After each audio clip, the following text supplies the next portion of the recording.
Today is January 13 at pauwi kami ng Arayat ngayon. Birthday kasi ni father-in-law bukas, pero dahil day off na namin naisipan na naming umuwi ngayon. At dahil nga hindi sanay si Aya na nagsusuot ako ng sunglass, ayan, inaalis niya. Pagkatapos ay pinipilit nga niyang isuot sa sarili niya kahit hindi naman niya kasya.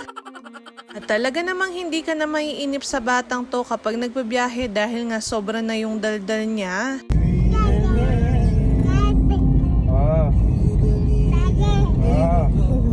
Ewan ko ba sa batang to, recently lagi niyang tinatawag itong daddy niya. Alam mo pa na yung mamawalay tatang no. Saglit nga lang ang naging biyahe namin at ayan, malapit na kami kari-in-laws dito. Ay naku, Mount Arayat, napakaganda mo talaga. Hindi na nga ako nakapag-video pagdating namin dito, pero nag-celebrate na kami ng birthday ni father-in-law. Nag-samsing nga lang kami dito sa bahay, tapos sila naman ay uminom. Fast forward nga, kinabukasan ay makikipagbinyag at birthday kami sa pinsan ni Aya. At syempre, i-flex ko nga itong dress na naman na nakuha ko sa Closet by Kay. Thrifted nga to mga mare, pero tingnan nyo naman ng quality, ang ganda pa rin. Nagbabiyahe na nga kami dito at sa Magalang nga lang pala yung punta namin. Nakita na naman nga ni Aya yung Jollibee dito, kaya tignan nyo naman, may tulalayo. Hindi nga niya inalis yung tingin niya dito at may bugya pang mga pakli battle, Diyos ko. Pagkamaya-maya nga lang din, eto, nandito na kami. Happy birthday to you. Happy birthday. Happy birthday!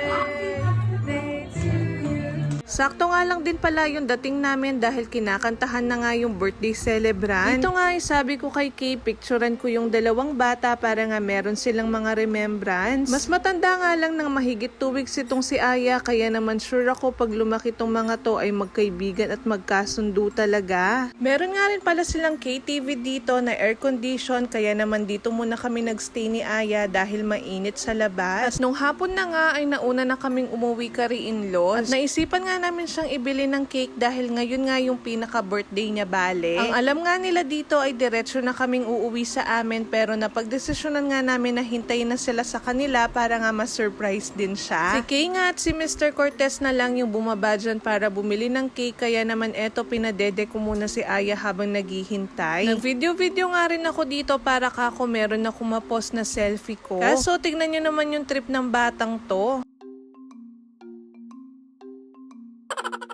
Nandito na nga rin pala kami sa bahay nila in-laws at naghihintay na nga lang kami na umuwi sila dyan. Ilang minuto nga lang, sabi ni Kay ay nandyan na nga raw sila, kaya naman eto nire-ready na namin yung cake dito sa kwarto. Simple nga lang itong surprise na ginawa namin kay father-in-law, pero sure ako na sobrang niyang ma-appreciate ito. Yung tipong nandito nga lang si Aya at kasama niya sa special na araw niya ay sure akong masayang-masaya na siya. Sinindihan na nga ni Mr. Cortez yung kandila dito sa kwarto, pagkatapos ay lumabas na rin kami.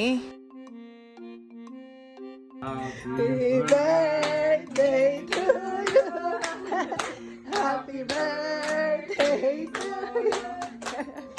Happy birthday, happy birthday, happy birthday to you. Yay! Wish! Wish ko lagi tama siya. Very good. Yan. Sana may kwaltatan. Yes! Yay! O diba, pati si Aya na may hindi birthday ay tuwang-tuwa. Sana nga in God's grace, next year ay makapag-celebrate nga ng mas bongga dito. O gang late upload nepin ini, happy birthday po ulit pa. O yun lang muna sa ngayon mga mare, thank you for watching, bye!